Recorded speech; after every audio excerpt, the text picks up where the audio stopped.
noite. Estamos entrando novamente nessa live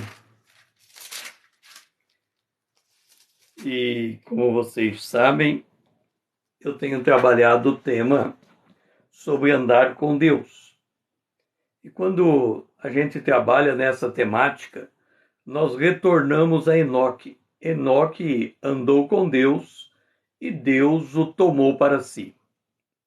Enoque andou com Deus e eu gostaria de chamar a atenção de vocês para o período em que Enoque andou com Deus, que foi anterior ao período do dilúvio. No capítulo 6 de Gênesis, quando Deus faz uma avaliação do que estava acontecendo no dilúvio, ele diz assim, viu o Senhor, no verso 5, viu o Senhor que a maldade do homem se havia multiplicado na terra e que era continuamente mal todo o desígnio humano. Por que eu estou entrando no período que antecede o dilúvio? Vocês sabem que Jesus disse que no final dos tempos os dias seriam como nos dias do dilúvio. E quando nós estamos falando destes dias, que nos últimos dias, os dias seriam como no dilúvio, deixe-me explicar uma coisa para vocês. Nós temos aqui a linha do tempo. Na linha do tempo, em algum momento, Jesus veio, foi crucificado, ressuscitou e está hoje sentado à direita do Pai.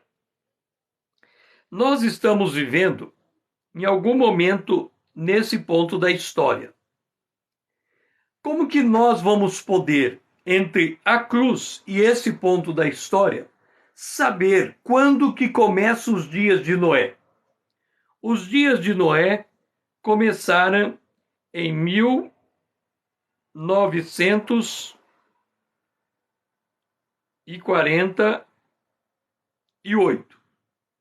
Desde 1948, nós estamos vivendo os dias que Jesus chamou de os dias de Noé. Você vai me dizer assim, César, por que você está dizendo que 1948 começaram os dias de Noé? Não é exatamente por causa de Israel ter se tornado nação, mas esse fato é o fato mais relevante das profecias depois da morte de Jesus. Pode uma nação surgir da noite para o dia? Surgiu. Israel foi uma nação que surgiu da noite para o dia. Então, Israel surgiu como nação. Então, nós temos aqui Israel.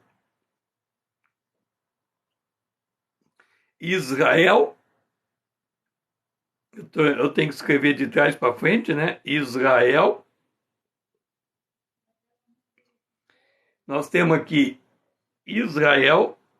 Tem que mudar o S aqui. Israel. Tem que mudar o R. Bom. O R. Israel. Ok. Eu quero que você preste atenção numa coisa. Israel surgiu como nação em 1948, mas nós estamos falando nos dias de Noé. Nos dias de Noé diz assim, os filhos de Deus, vendo os filhos de Deus, que as filhas dos homens eram formosas, tomaram para si mulheres, as que de todas as que mais lhe agradaram.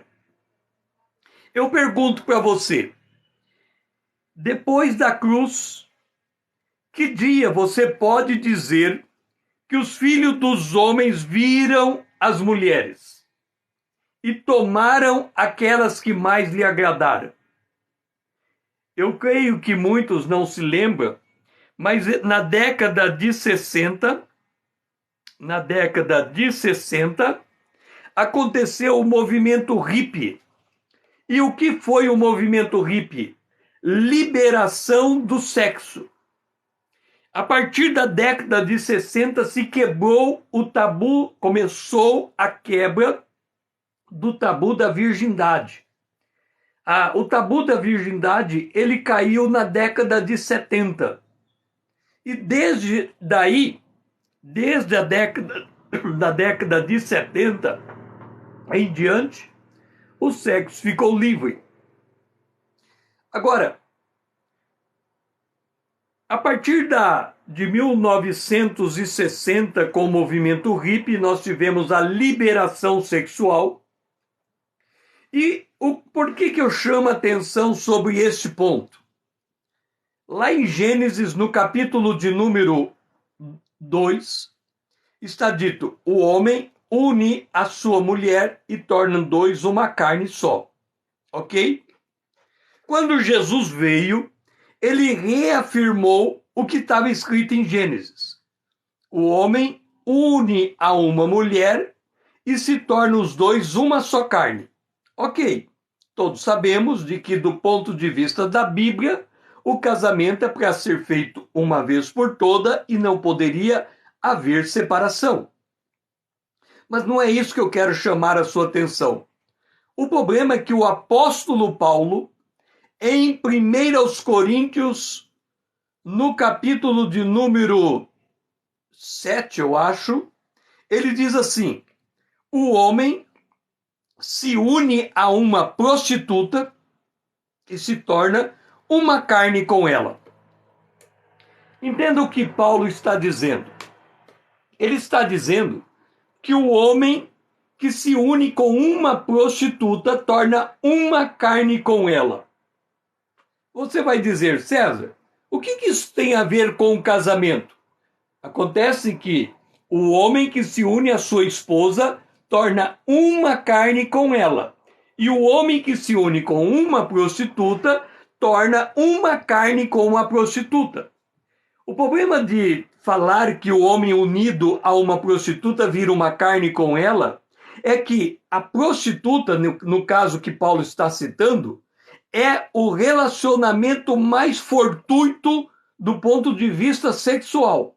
Significa, um homem vai a um prostíbulo, se encontra com a mulher, tem uma relação com ela e vai embora e nunca mais volta naquele lugar. Ele pode ir a um segundo prostíbulo, tem uma relação com uma segunda mulher e nunca mais volta. Esse é o sentido da prostituição. O homem vai atrás de uma mulher, tem uma relação com ela e nunca mais volta a se encontrar com aquela mulher. Geralmente, às vezes, as coisas acontecem desta maneira. É disso que nós estamos falando. Então, como Paulo disse, que o homem que faz o sexo com uma prostituta, quer dizer, o homem que pratica o sexo uma única vez na vida dele com aquela mulher, ele virou uma carne com ela. Só que aí tem um drama. O homem casado é uma carne com sua esposa. O homem casado juntado com uma prostituta é uma carne com a prostituta. O que Deus uniu, o homem não separa. Então ele é uma carne com a esposa, uma carne com a prostituta. Só que essa prostituta tem um outro homem, que tem uma outra mulher, que tem um outro homem e uma outra mulher. Isso significa que nós temos uma cadeia de carne. Quando nós lemos 1 Coríntios, o capítulo 15, o que é que lá está escrito? Lá está escrito o seguinte: o corpo é uma unidade.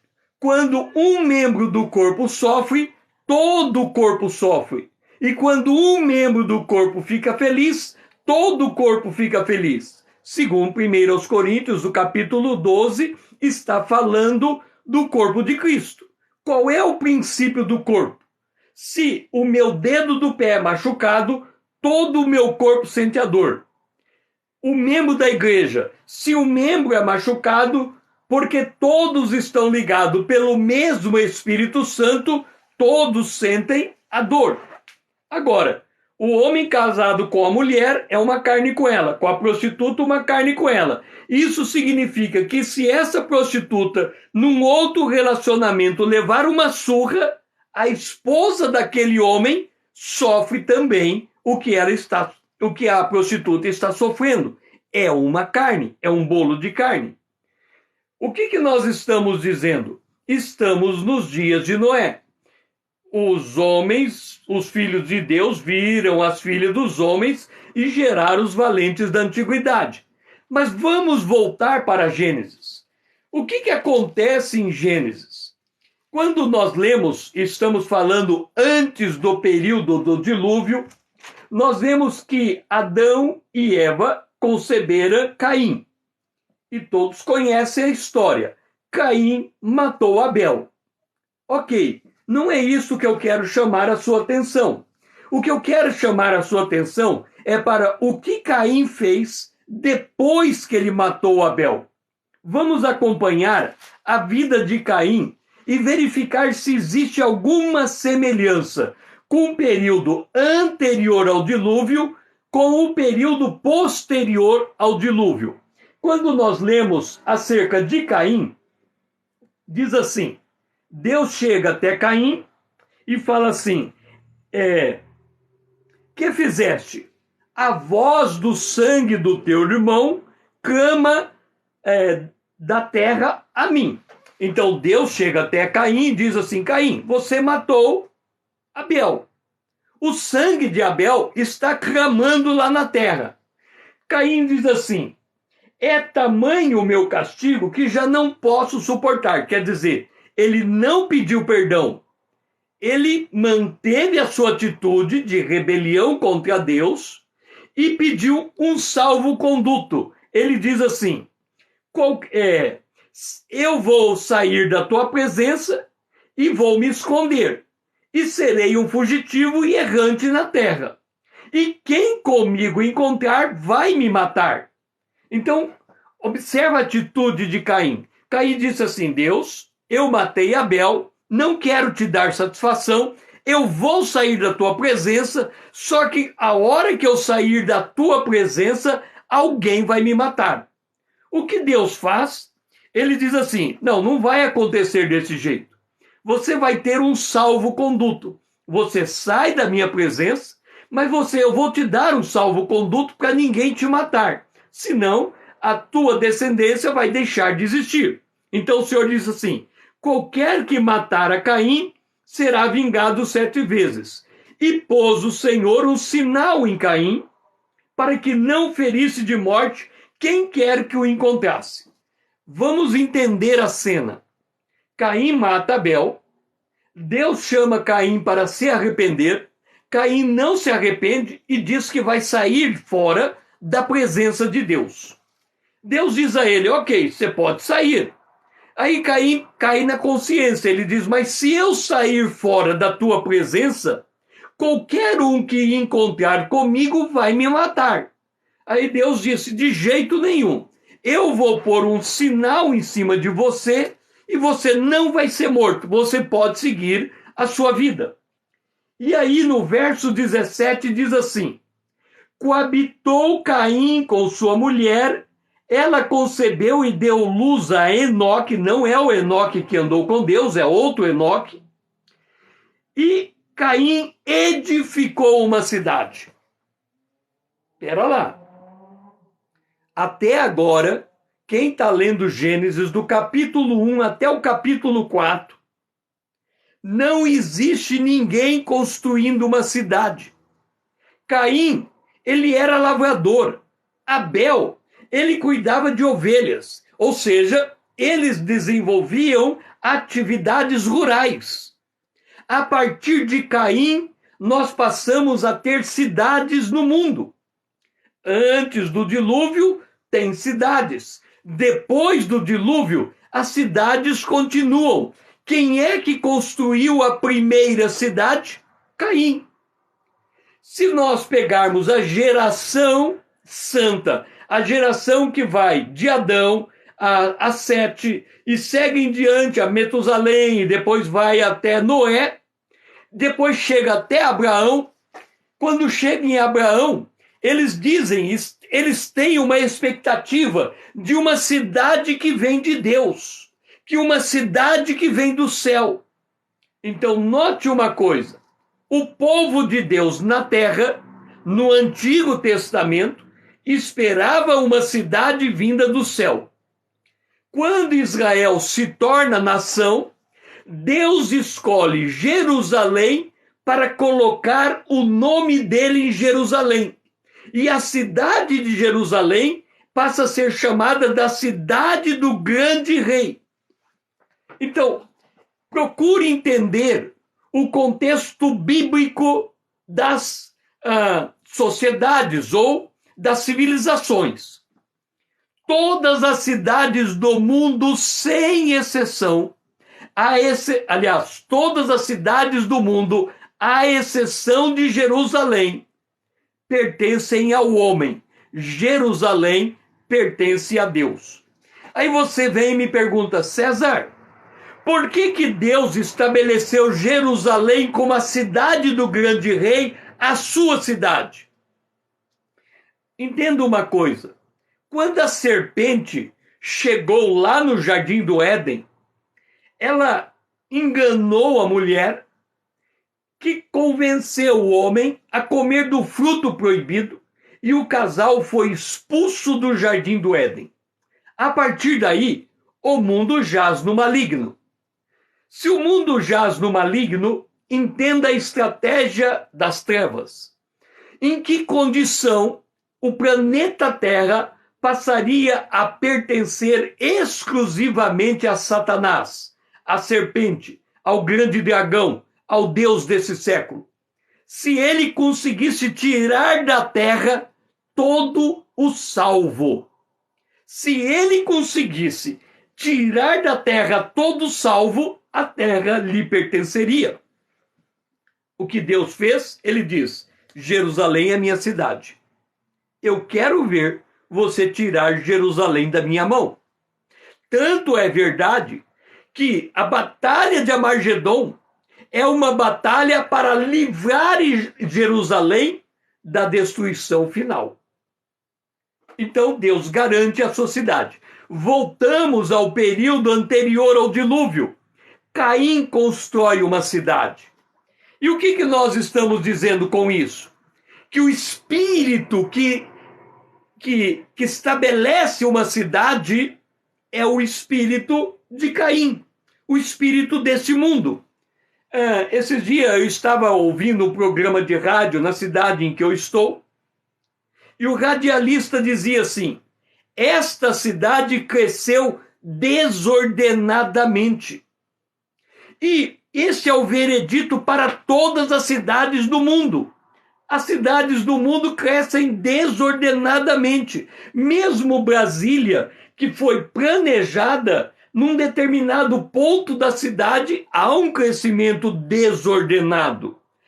Por que há um crescimento desordenado? Porque o espírito que levanta a cidade é o espírito do homem que está fora da presença de Deus. Olha só o verso 16. Retirou-se Caim da presença do Senhor. Quer dizer, ele falou: eu vou sair. Deus disse: pode ir, você tem o salvo-conduto, ninguém te mata. Olha só o que acontece no verso 17. Caim edificou uma cidade. Agora, olha a descendência de Caim. Quando chega em Jabal, descendente de Caim, este foi pai dos que habitam em tenda e possuem gado.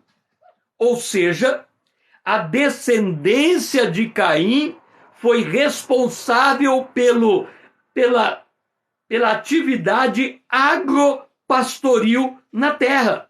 Ela não veio da descendência santa. Foi a descendência de Caim. O que estamos dizendo é que toda atividade agropastoril no planeta Terra, ela vem de uma atividade humana, que nasce do espírito de Caim. Agora, olha o filho seguinte.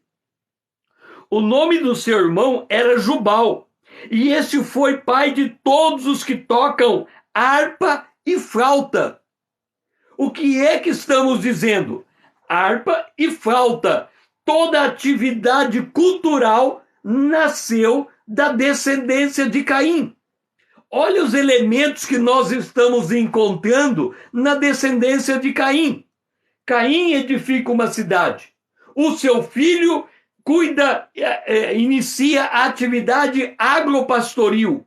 O outro filho inicia a atividade pastoral. E de que atividade estamos falando? De tudo que envolve as artes, a música, a literatura, porque está aqui. Ele foi pai de todos os que tocavam instrumentos de harpa e flauta. E a descendência de Caim continua. Olha o seguinte: Tubal-Caim, artífice de todo instrumento cortante, de bronze e de ferro. O que nós temos aqui? A indústria. Olha o formato da civilização antes do dilúvio. Caim constrói cidade, Jabal inicia as atividades agropastoris, Jubal inicia a atividade cultural e Tubal-Caim inicia a atividade industrial. E como é que é a nossa sociedade hoje? É baseada no campo, na cidade, na cultura e na indústria e na agropecuária. O mundo de hoje, a sociedade de hoje, a civilização de hoje é equivalente à civilização anterior ao dilúvio. Jesus vem e diz: os últimos dias serão como os dias de Noé. Vocês pegaram a ideia? O espírito civilizatório do homem está baseado no comportamento de Caim de levantar uma civilização fora da presença de Deus. Quando você vai para o Salmo, o salmista, num determinado lugar, fazendo uma avaliação do homem, ele diz assim: as suas cogitações são não a Deus. A cogitação do homem é não a Deus. Este é o espírito desse mundo. Quando você vai para 1 João, no capítulo de número 2, Deus disse: não ame o mundo, nem o que há no mundo. Porque tudo que há no mundo, a concupiscência dos olhos, a concupiscência da carne, a soberba da vida, não procede de Deus. Aí, você olha para a sociedade que nós estamos vivendo hoje, e o que nós encontramos na sociedade em que nós estamos vivendo hoje? Nós tivemos a primeira G, a segunda G. O mundo parecia que, depois da queda do Muro de Berlim, ele viveria num período de paz, que a guerra seria coisa do passado, e agora nós estamos ouvindo falar da terceira G. A sociedade de hoje é igual à sociedade anterior do dilúvio. Anterior ao dilúvio, nós lemos quando Deus faz a avaliação em Gênesis, no capítulo de número 6, ele diz assim: e era continuamente mal todo o desígnio do coração do homem. E hoje nós estamos vendo falar da figura do psicopata, de pessoas que não têm o menor traço de consciência. O que estamos dizendo, então? que a sociedade que estamos vivendo, que desenvolve a área rural, as cidades, a indústria, a cultura, a atividade agropastoril, é uma sociedade equivalente à sociedade anterior ao dilúvio. O fim de ambas as sociedades serão equivalentes. Você está lembrado que Deus dá a Nabucodonosor um sonho e ele enxerga uma grande estátua. A cabeça era o Império Babilônico. Depois nós tínhamos o Império Medo-Persa, o Império Grego e o Império Romano. E o Império Romano iria se desdobrar em dois impérios, ou se dividiria em dois, e voltaria no final dos tempos em formato de 10 nações. Você está lembrado que a estátua de pé chegaria uma pequena pedra e bateria no pé da estátua e destruiria toda a estátua? Do que nós estamos falando?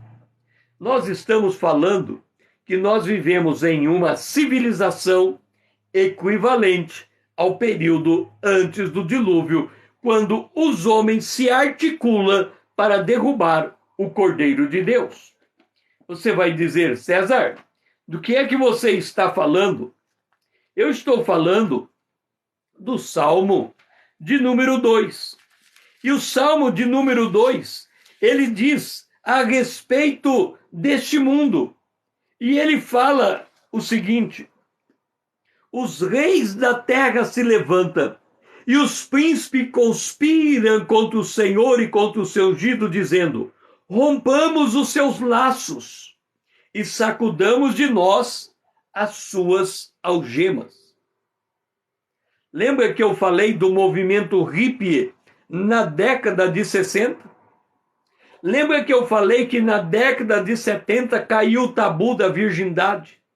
Rompamos as suas ataduras.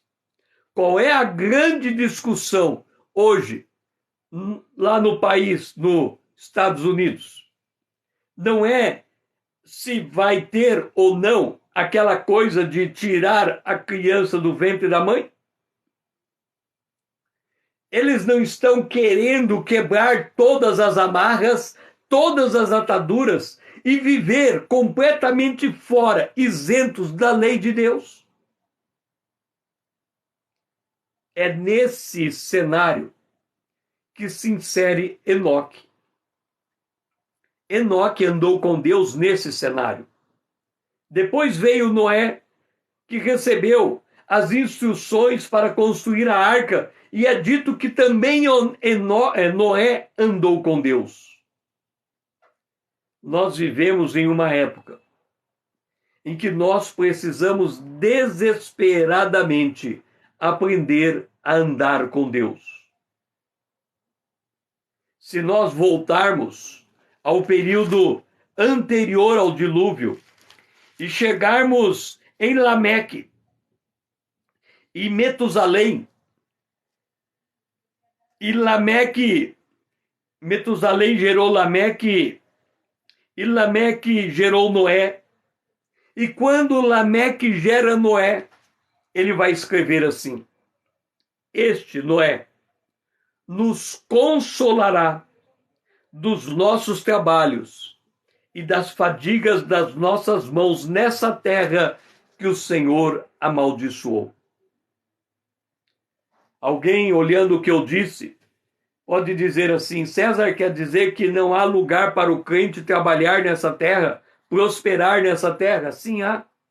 Abraão prosperou, a linhagem dele prosperou, Israel é uma grande nação. Mas nós não podemos, mesmo estando trabalhando, mesmo estando prosperando, perder a perspectiva do consolo que vem de Deus. Noé nos consolará dos nossos trabalhos e da fadiga das nossas mãos na terra que o Senhor amaldiçoou. eu quero te dizer uma coisa. Nós estamos vivendo nesse período em que nós precisamos dominar o conhecimento da palavra de Deus e enxergar o mundo de acordo com a maneira como Deus o vê. Como também devemos nos ver da maneira como Deus nos enxerga. Como é que Deus nos enxerga? Todo aquele que recebeu Jesus como seu Senhor e Salvador, Deus deu-lhes o poder de se tornar filho de Deus. Então nós temos duas gerações na Terra, os incrédulos e os crentes. Aqueles que são filhos de Deus, aqueles que foram lavados e remidos pelo sangue do Cordeiro. Esses estão inseridos nesse planeta, mas estão atentos, porque no Apocalipse, no capítulo 22, diz que o Espírito e a noiva dizem: ora vem, Senhor Jesus. Do que nós estamos falando? Que nós devemos aprender a andar com Deus. E quando nós andamos com Deus, com a capacidade de termos uma visão profética do mundo em que nós estamos vivendo, nós olhamos para o que Jesus disse e ele diz: quando essas coisas começarem a acontecer, levante a cabeça de vocês, porque a redenção de vocês está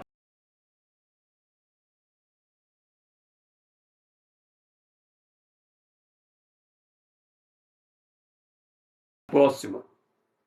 Como é que nós devemos andar com Deus no mundo em que nós estamos vivendo?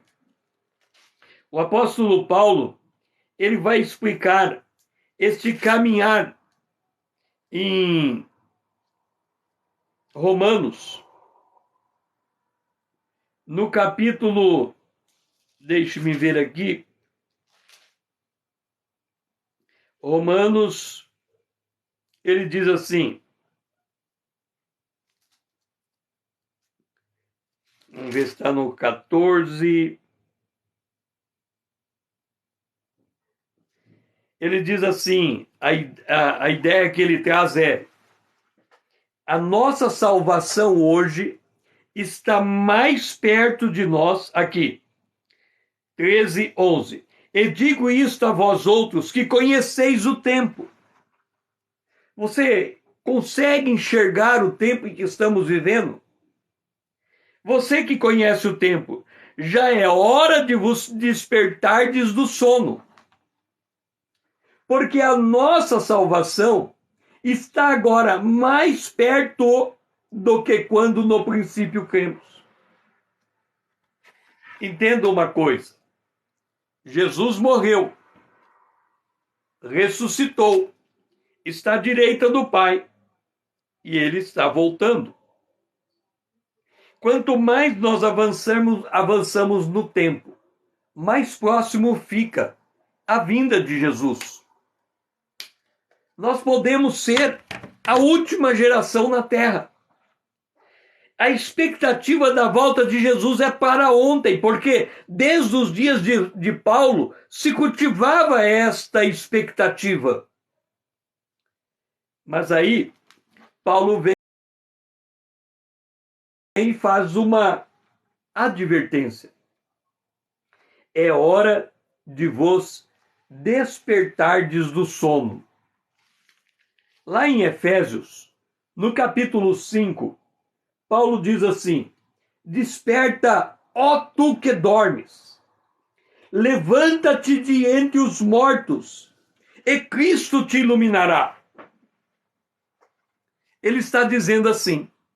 Lembra que eu falei que a sociedade de hoje tem uma equivalência à sociedade de Caim?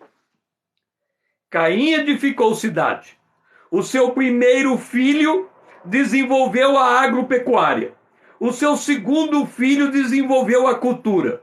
O seu terceiro filho desenvolveu a indústria. E tudo isso é a sociedade que estamos vivendo.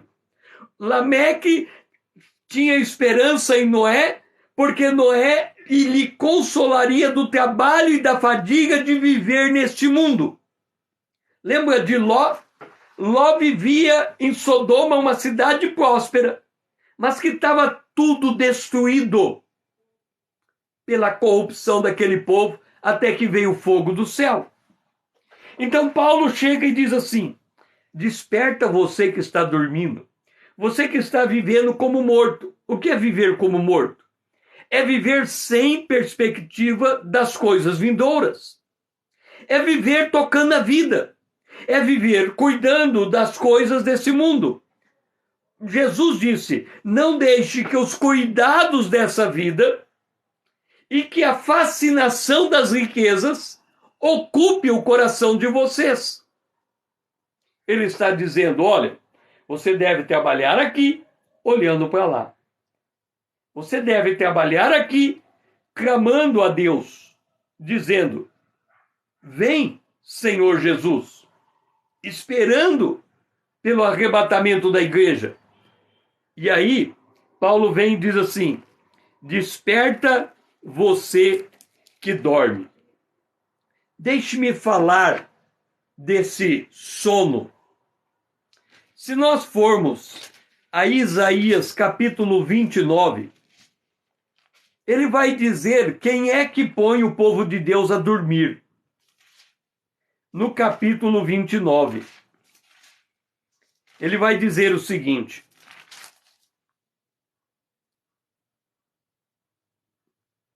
capítulo 29, versículo 10. Presta bem atenção. Porque o Senhor, Deus, o Senhor, derramou sobre vós o espírito de profundo sono e fechou os olhos, os vossos olhos, que são os profetas, e vendou as vossas cabeças, que são os videntes. Isaías está dizendo que o sono que o povo de Deus está dormindo foi enviado por Deus. Lá em Paulo, aos Efésios, ele está dizendo: desperta você que dorme. Quem é que manda o sono? O próprio Deus. Levanta-te dentre os mortos. Agora aqui, ele vai dizer: por que é que Deus enviou o sono? Ele diz: o Senhor disse, visto que esse povo se aproxima de mim com sua boca e com os seus lábios me honra, mas o seu coração está longe de mim, e o seu temor para comigo consiste só em mandamentos de homem que maquinalmente aprendeu. O que é que leva o povo de Deus a dormir? Aprender maquinalmente a palavra de Deus.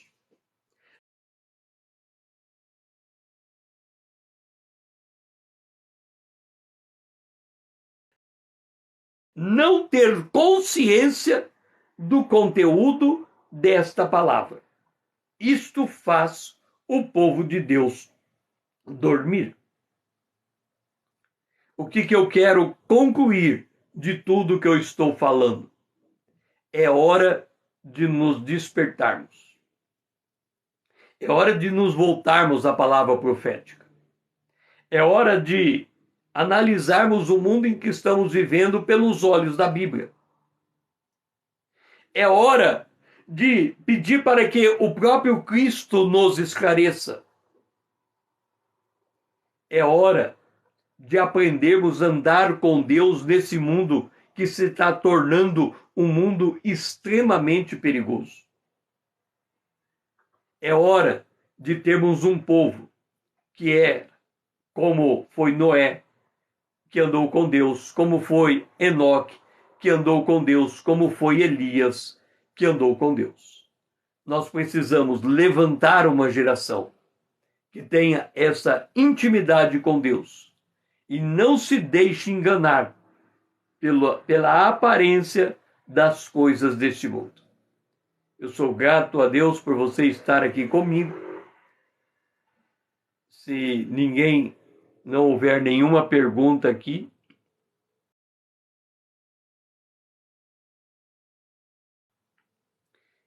logo eu estarei encerrando essa live. Se você quiser fazer alguma pergunta, esteja colocando a sua pergunta. Se eu souber, poderei responder o que você está me colocando. Você tem alguma pergunta de tudo aquilo que eu fiz de exposição nesta noite? Coloque a sua pergunta e eu estarei respondendo. Nós precisamos de uma geração que aprenda a andar com Deus. Nós precisamos de uma geração que tenha profundo conhecimento das Escrituras.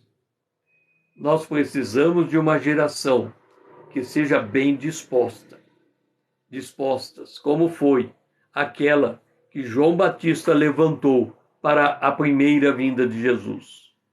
Nós precisamos preparar, levantar um povo que seja poderoso em obra e em palavra.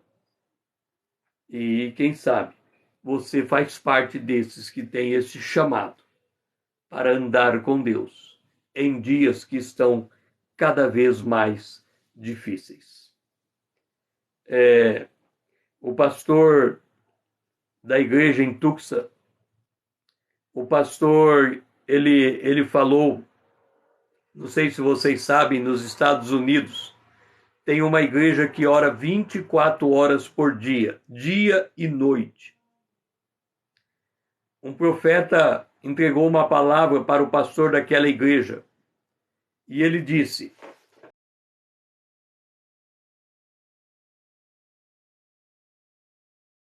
os Estados Unidos vão entrar em guerra civil nos próximos dias, nos próximos meses. E que aquela igreja que orava dia e noite, que ora dia e noite, vai ter que receber uma provisão sobrenatural.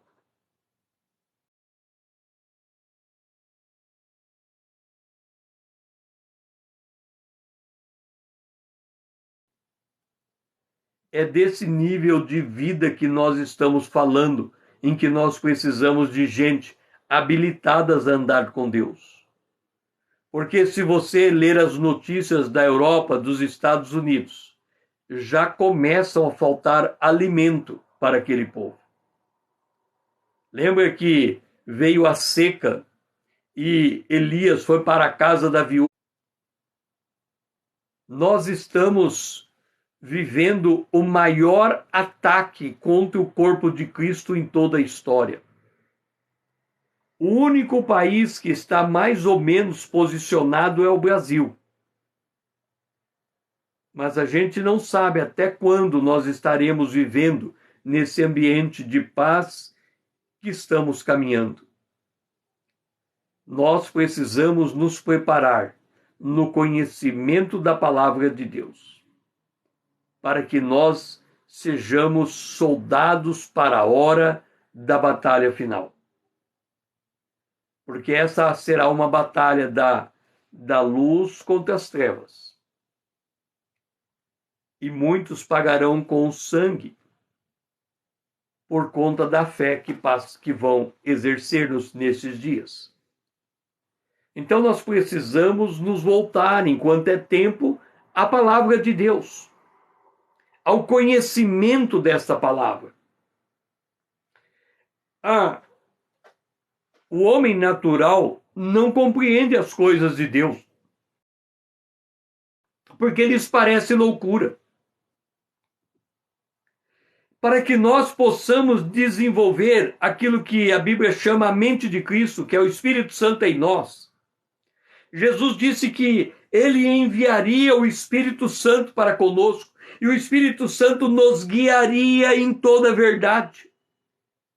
Nos falaria das coisas que haveriam de acontecer, nos revelaria a respeito do próprio Cristo.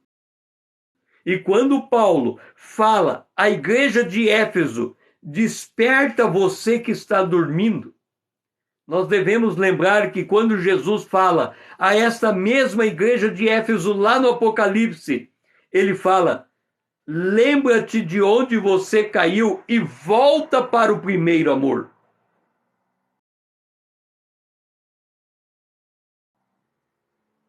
Portanto, a chamada de Deus ao despertamento é uma chamada para a internalização da palavra de Deus. É uma chamada para um discernimento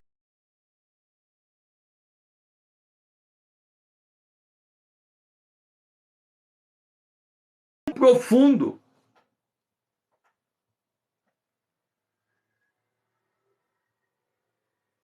Nós temos que aprender desesperadamente, podemos assim dizer, andar com Deus no mundo em que estamos vivendo, para estarmos habilitados a fazer frente ao nível de batalha espiritual que está acontecendo nesses últimos dias.